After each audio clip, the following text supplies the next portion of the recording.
Hello, my lovely friends. My name is Ava, and here are some college romance recommendations.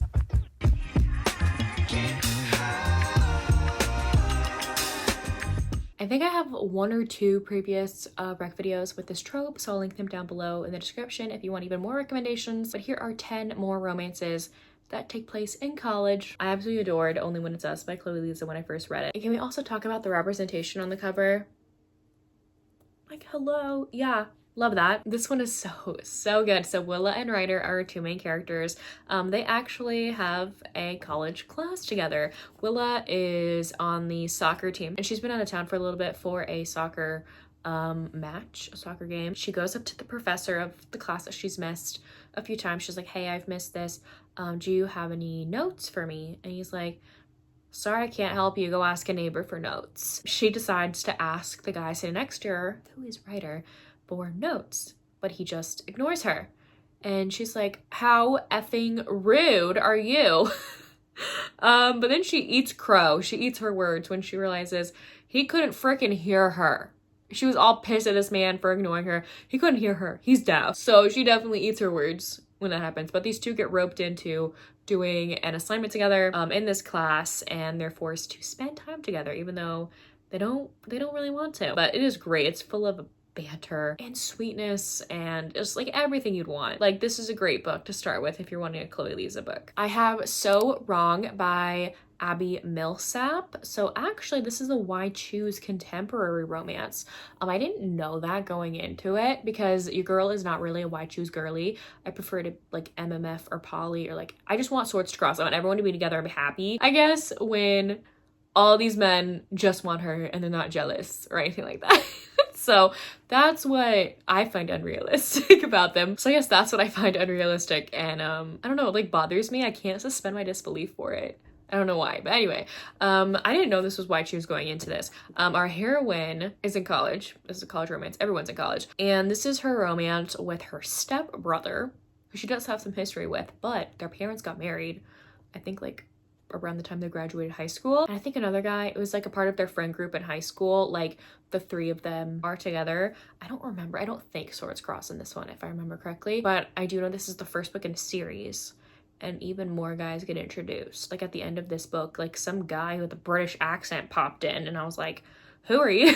So there's even more men, more guys coming. But this does take place in college. They're all doing college together. So one of my favorites is Catch and Cradle by Katya Rose. This is a sapphic romance. So two women falling in love with each other. They're actually both on the college lacrosse team. The redheaded heroine on the cover here, sorry, I can't remember names. I'm awful with names. But she is the captain and she's a senior. And I've been in her shoes before because when the time you get to be a senior, you've spent all this time and energy and money on all these classes to get this degree that you spent 4 years on, and you don't want it in the end. Your mind has changed. You've grown as a person. I really hate how when you're 18, they make you choose what you want to do for the rest of your life. Like, how is little 18-year-old me supposed to know what I want to do for the rest of my life? Because I was wrong. I was wrong. By the time I hit my senior year, I was like, I don't want to do this anymore. But I spent so much time and money. I got to go through with it. I totally feel for this heroine. Anyway, so she's just struggling with what she wants to do with her life, understandably so. And our other heroine here, I think she's a sophomore. She's also on the lacrosse team, and she's always had a crush on the other heroine. But they have like a no dating teammates policy because of some past that's happened on the team. Like I think there was like a breakup between two girls, and it definitely threw off the team dynamic. But these two are so freaking cute. It gets hot also, so it's not just cute, it's hot as well. But their whole like beginning of this stage of figuring out whether or not they like each other is so awkwardly cute and so realistic. Like, I loved that. But yeah, this is forbidden because technically they're not supposed to be dating one another, not supposed to be together, because there's like a no dating policy on the lacrosse team. So, but this was really good. If you're wanting a sapphic one with sports, definitely do this one. I have two to mention by Rebecca Genshak. So first is Sweet Spot. This one is a golf romance. The heroine is in college. I think the hero is a little older than her, so he's not in college. But she plays for the college team, golf team. And he sees her swinging one day. He's a swinging coach, and he's like, oh my gosh, like, let me help you out. That's kind of the dynamic that it starts out as him kind of being her like coach on the side because she doesn't really care for her coach in college because he's a douche canoe, okay?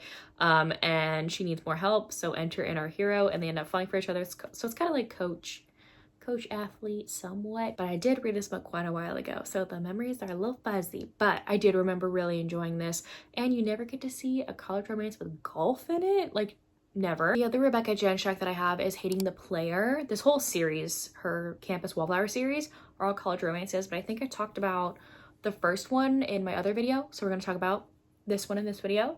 The hero in this one is a fashion designer. She's in school for fashion design. The hero is like the big shot basketball guy on campus, and they're also next door neighbors because the like basketball house is right next door to her and her 3 other girlfriends. That's where they live. That's all I want to say. He's kind of like a playboy, right? But he's wanting to be like all in with our heroine, is trying to show her like, hey, I'm not a player, I really like you. So that was really good. And one that gave me the same vibes as that is Night Shift, and this one's more of like a new adult, young adult book. There's like no spice in here, it's closed door, but our heroine is very buggish. She works at the library on Fridays. The big shot basketball guy on campus comes to the library and needs help finding a specific poetry book, and she helps him find it in the shelves, and they actually end up having this epic kiss in the shelves, and she's like shocked. I think that was her first kiss ever. She's like, oh my gosh, what is going on? Like, this big shot basketball dude is wanting to get to know me, and he like comes to the library every Fridays because she babbly told him like, oh yeah, I'm here every Friday, blah blah blah. He comes to the library like every Friday just to see her. But that one was really cute. If you're wanting a not like spicy read, something that's more cutesy, I definitely recommend Night Shift. Something that has all the angst and the drama. I have the Bring Down the Stars duet by Emma Scott. This is book number 1, Bring Down the Stars, and then we have book number 2, which is Long Live the Beautiful Hearts. This is a love triangle romance, but not really, because you know who she's gonna pick in the end right from the get-go, because there's only one male POV, okay? But the heroine ends up going to college, and she bumps into these 2 guys who are best friends on campus, and they could not be more different, and she ends up actually dating one of them. That's her boyfriend, but her soulmate may or not be the other guy. I'll leave you with that. So yeah, they're college romances. They take place in college. They're full of angst and drama. Like, Emma Scott knows how to write angsty, emotional, pull at your heartstrings books. But don't worry, she ends up putting your heart back together in the end, I promise. A fan favorite is Unsteady by Peyton Corinne. Both these characters are in college. The heroine is on the figure skating team, and the hero is on the hockey team for the college that they go to. They actually meet at the beginning of this book because the hero is wanting some skate time without anyone being around him because he was in an accident and injury occurred on the ice, and he's kind of been scared to skate, and these flashbacks and PTSD moments just rack his brain when he's on the ice, and he has a panic attack at the beginning of his book, and the heroine comes to the rink early in the morning as well because it's the only time she is able to skate that fits into her schedule because of her tragic home life currently. And she finds this guy having a panic attack on the ice, and she helps him through it. And that's the start of their romance. I know a lot of people like love this book, so I wanted to mention it, but I do really like how both of these characters played sports. That was a really fun aspect in there, and they do actually start bumping into each other on campus after they meet each other for the first time on the ice rink. If you're wanting a audiobook that's really good, I have Love at First Sight by Cara Bastone. This one's on Audible. If you have Audible Plus, you can listen to it for free if you have an Audible subscription. This is also a graphic audiobook, so there's narrators for every single individual character, and there's background noise and sound effects. It's really cool. But these 2 people are like unconventional college students because they're older than your typical college student, and they're in the same class. We have this psych class, and they've been paired up together for this research project on, I think, love at first sight is their topic, and this all takes place through audio recordings that they take during interviews to end up writing their paper or their dissertation on this topic. And they do a lot of interviews with people who fall in love for the first time and relationships and whatnot. They end up falling in love with each other through the process. It's a fun, entertaining read if you're wanting something to like keep your attention, because I could not put this audiobook down when I was listening to it. Lastly, I have Dirty Filthy Rich Boys by Laura Lynn Page. This is a novella before the Dirty Duet takes place, which is a very steamy hot series. I'll just say that. So like I said before, this is a prequel to the Dirty Duet. So these three characters, because it's a love triangle, okay, love triangle romance, end up meeting in college in this little novella. So it's a romance between Sabrina and best friends Donovan and Weston. They are best friends, and yeah, it's a love triangle between the two of them. And the main books in the series take place in jump years later when they come back together after college. They all bump into each other. And I also think one of the guys, she's the TA for them, for one of them, if I'm not mistaken. It's been a while since I've listened to this one, but I do need to continue on with this series.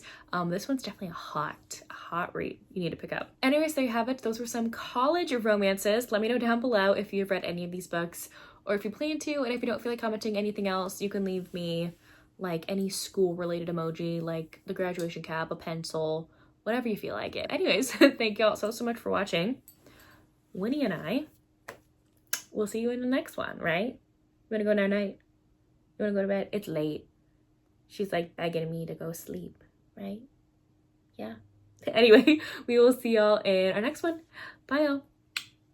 You want to say bye? Say bye-bye.